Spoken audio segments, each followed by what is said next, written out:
Hello friend, welcome to the channel pharmacy dictionary. मैं एक registered pharmacist और professional pharmacologist हूं। मेरे पास 10 साल से ऊपर का टीचिंग एक्सपीरियंस है।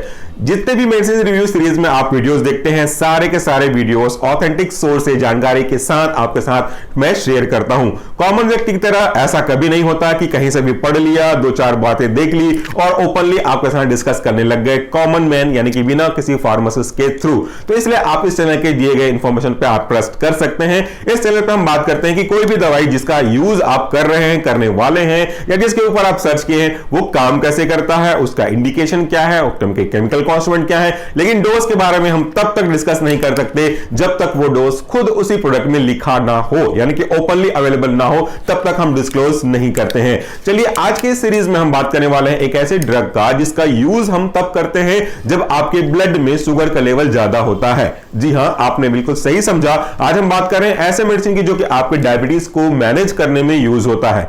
आज के डेट में अगर आप इंडिया के रिस्पेक्ट में बात करें तो लगभग हर चौथा या तीसरा व्यक्ति इस प्रॉब्लम से परेशान है। इसका अलग अलग नाम है, अलग अलग नाम से आप जानते हो। कॉमनली इसे हम डायबिटीज कहते हैं, मधुमेह की बीमारी कहते हैं, शुगर की बीमारी कहते हैं और गांव में से शक्कर की बीमारी भी कहते हैं। लेकिन अलग अलग नाम होने के बावजूद भी इसका पूरा परेशानी बिल्कुल एक जैसा है। तो सबसे पहले तो हमको डायबिटीज के बारे में बात करना चाहिए। अगर आप बहुत डिटेल्स इसके बारे में जानना चाहते हैं, कॉज, सिम्टम, ट्रीटमेंट के बारे में, तो हमारा मेन चैनल है सॉल्यूशन फार्मेसी। आप यूट्यूब पे सर्च करिएगा डायबिटीज बाय सॉल्यूशन फार्मेसी, तो आपको पूरे वीडियोस आ जाएंगे। यहां पे मैं केवल आपको ब्रीफ करने वाला हूं।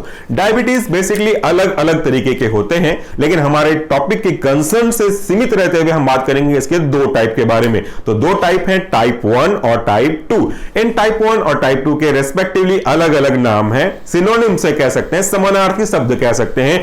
टाइप 1 को हम बोलते हैं इंसुलिन डिपेंडेंट डायबिटीज मेलाइटस। दूसरा जो टाइप 2 है, इसे कहते हैं non insulin dependent diabetes mellitus, या इसी को एक और नाम दिया गया है इंसुलिन इंडिपेंडेंट डायबिटीज मेलाइटस। हालांकि डायबिटीज इंसिपिडस भी होता है, वो अलग टॉपिक है, उसके बारे में कभी और बात करेंगे। ये जो दो टाइप के डायबिटीज हैं, दोनों की अपनी अपनी खास बात है, जरा समझिएगा उनको, क्योंकि कंफ्यूजन क्रिएट हो उससे पहले ही सॉल्यूशन निकल जाना चाहिए। टाइप 1 डायबिटीज यानी कि इंसुलिन डिपेंडेंट, इसका नाम ही समझा रहा है आपको कि आखिर ये है क्या। इंसुलिन डिपेंडेंट मतलब आप पूरी तरह से किस पर डिपेंड हो गए हो, इंसुलिन के ऊपर डिपेंड हो गए हो। आपकी body zero amount of insulin बना रही है और आपके ब्लड में से ग्लूकोज को, वो ग्लूकोज जो कि आपके खाने पीने से बना हुआ है, ब्लड में गया है, उसको आपके सेल्स तक पहुंचाने के लिए चाहिए इंसुलिन। अब जब इंसुलिन है ही नहीं, बन ही नहीं रहा आपकी बॉडी में, तो आप तो बाहर के इंसुलिन के ऊपर डिपेंड हो ही गए, आश्रित हो ही गए। एक एग्जांपल ले लेते हैं। मान लेते हैं कोई एक हैंडीकैप व्यक्ति है, जस्ट फॉर एग्जांपल, कोई अदरवाइज मत लीजिएगा, किसी को ठेस पहुंचाना, किसी की भावनाओं को ठेस पहुंचाना, ये मेरा उद्देश्य नहीं है, केवल एग्जांपल मात्र के लिए है। सो अगर कोई हैंडीकैप व्यक्ति है, उसे एक जगह से दूसरी जगह जाना है, तो उसे किसी न किसी के ऊपर डिपेंड रहना पड़ेगा, या तो किसी इंडिविजुअल व्यक्ति पे या तो व्हील चेयर पे। ये उसी के साथ जा सकते हैं, खुद से नहीं जा सकते, सिचुएशन के according, type of handicap level के अकॉर्डिंगली। तो आप बोल सकते हो कि उसके ऊपर ही डिपेंडेंट है। सेम यहां भी जब हमारे बॉडी में पैनक्रियाटिक सेल में आपका कोई भी इंसुलिन बन नहीं रहा है, तो फिर आपको इंसुलिन मिलेगा कैसे? इसीलिए आपको इस इंसुलिन की कमी को पूरा करने के लिए बाहर से इंसुलिन का इंजेक्शन लगाना पड़ेगा। दैट मींस कि आप किसके ऊपर डिपेंड हो गए? इंसुलिन पे, बाहरी सोर्स ऑफ इंसुलिन पे। जबकि दूसरा का नाम मैंने बताया नॉन इंसुलिन डिपेंडेंट, या ज्यादा अच्छा होगा कि यह बोला जाए इंसुलिन इंडिपेंडेंट, यानी कि अब आपका जो पैनक्रियाटिक सेल है वो पूरी तरह से डिस्ट्रॉय नहीं हुआ है, वो जीरो अमाउंट में इंसुलिन नहीं बना रहा है। हां, इतना जरूर बना रहा है जिससे कि आपका काम चल जाए, बट इतना भी नहीं बना रहा है जितना पहले नॉर्मली बना करता था। So it is not 100%, it is less than 100%। अब ये कितना, वो तो समय और सिचुएशन के अकॉर्डिंग डिसाइड होता है, इंडिविजुअल टू इंडिविजुअल। तो इस समय उस इंसुलिन की कमी को पूरा करने के लिए आपको ऐसे दवाइयां लेनी पड़ेंगी जो या तो इंसुलिन के सिक्रीशन को इनहेंस कर रही होगी, या तो ग्लूकोज के लेवल को कम कर रही होगी, या तो ग्लूकोज के एक्सक्रीशन को कम कर रही होगी। अलग अलग तरीके हैं। अल्टीमेटली उद्देश्य तो यही है कि ब्लड में ग्लूकोज के लेवल को कम किया जाए किसी भी तरीके से।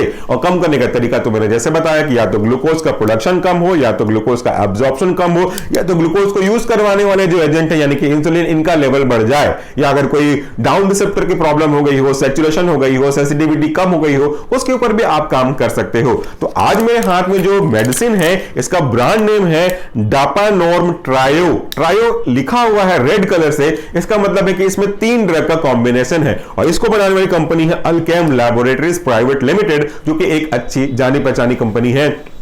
In the field of pharmaceutical companies. Marketing company भी बहुत अच्छा अपने प्रोडक्ट को लॉन्च करती है। तो ये 3 कॉन्स्टिट्यूएंट कौन कौन से? पहला कॉन्स्टिट्यूएंट है डापाग्लिफिजोन, दूसरा कॉन्स्टिट्यूएंट है सीताग्लिप्टिन, तीसरा है आपका मेटफॉर्मिन। तो ये तीनों ड्रग का कंसंट्रेशन क्या है? रेस्पेक्टिवली क्रमशः 10 mg, 100 mg और 500 mg।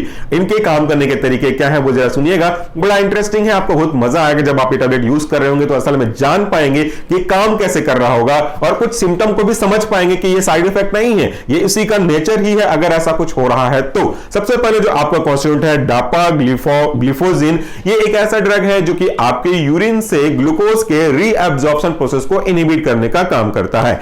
हां, आपने बिल्कुल सही सुना।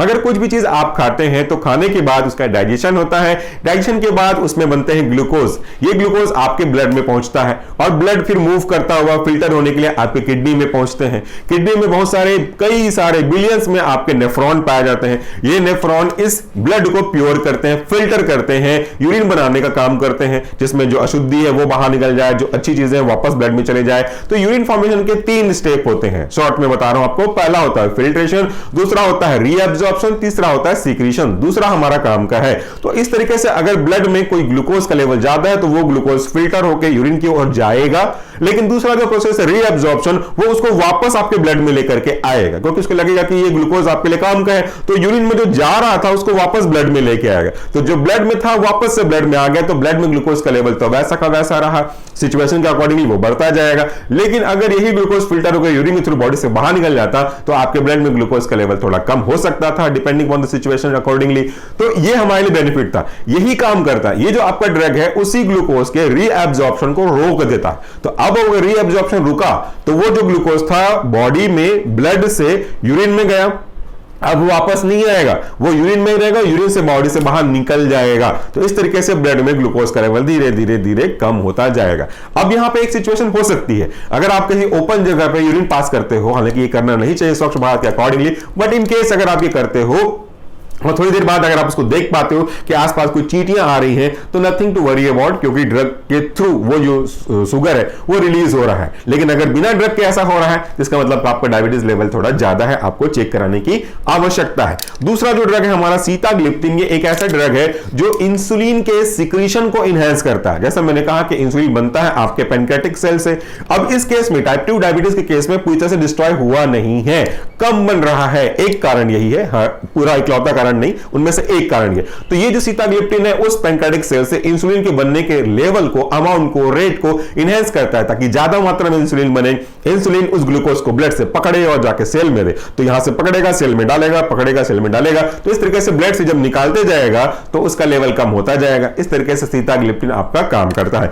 तीसरा जो ड्रग है उसको बताने से पहले 2 चीजें जरा ध्यान से सुनिएगा। ये दो ड्रग मैंने कहे, इनकी एक अच्छी बात तो ये कि आपकी ग्लूकोज को कंट्रोल करने में, मैनेज करने में मदद करते हैं। लेकिन दिक्कत ये कि अगर इसे आप गलत तरीके से ले रहे हैं, बिना किसी प्रिस्क्रिप्शन के खुद से या इनका ओवरडोज ले रहे हैं, तो ये आपको हाइपोग्लाइसीमिया भी कॉज कर सकते हैं। ग्लूकोज के लेवल को कम तो करना था, ठीक बात है, लेकिन बहुत कम कर देते हैं, जिससे आपको चक्कर आने की संभावना रहेगी। इसलिए कभी भी अपने मन से कोई भी दवाइयां ना लिया करें। ये दोनों की एक प्रॉब्लम है। तीसरा जो ड्रग है मेटफॉर्मिन, इसके साथ ऐसा नहीं होता, ये हाइपोग्लाइसीमिक कंडीशन कॉज नहीं करता। मेटफॉर्मिन के काम करने के तरीके बड़े इंटरेस्टिंग है। ये क्या करता है, जो आपके लीवर में ग्लूकोज का बनना है, प्रोसेसिंग है, सिंथेसिस है ग्लूकोज की, उसको इनहिबिट कर देता है। तो ग्लूकोज कम बनेगा एक्स्ट्रा। दूसरा, ये आपके इंटेस्टाइन से ग्लूकोज के एब्जॉर्प्शन को भी कम कर देता है। तो एक तो ये बनने को कम कर रहा है, दूसरा जो बना हुआ है उसको एब्जॉर्ब होने को भी कम कर देता है। तो अल्टीमेटली जब एब्जॉर्प्शन स्मॉल इंटेस्टाइन से होगा नहीं तो वो ब्लड में जाएगा नहीं, तो ब्लड में जाएगा नहीं तो ब्लड में ग्लूकोज का लेवल बढ़ेगा नहीं, मतलब नॉर्मल में रहेगा। तो इस तरीके से तीनों ड्रग अपना अपना पार्ट प्ले करते हैं, अपने अपने तरीके से फाइनली आपकी मदद करते हैं आपके ब्लड में ग्लूकोज के लेवल को मैनेज करने के लिए, कंट्रोल करने के लिए। तो इस तरीके से तीनों ड्रग काफी यूजफुल हैं। इन तीनों ड्रग का कंसंट्रेशन तो मैंने आपको बता ही दिया, 10 mg, 100 mg, 500 mg रेस्पेक्टिवली। ये शेड्यूल कैटेगरी का ड्रग है। इसके पीछे देख रहे हैं लाल करके पट्टी आपको दिखाई दे रही है, इसका मतलब यह है कि इसे आप खुद से नहीं परचेस करके खा सकते। डॉक्टर ने जब आपको पर्ची लिखी है, पर्ची को डॉक्टर की पर्ची को आप मेडिकल स्टोर में देंगे तो फिर वो आपको दवाई देगा। हालांकि ये प्रैक्टिस में बहुत कम जगह यूज हो रहा है, बट ये आपको सुनना, समझना और करवाना भी चाहिए। बिना प्रिस्क्रिप्शन के परचेस करेंगे मेडिसिन को तो नुकसान तो अल्टीमेटली आप ही को होगा। तो ये था हमारा आज का वीडियो जिसमें हमने बात किया एक ऐसे एंटी डायबिटिक ड्रग के बारे में जो आपके मैनेज करता है ब्लड ग्लूकोज लेवल को। Thank you so much for watching this video. Comment box में फीडबैक जरूर दीजिएगा। Take care.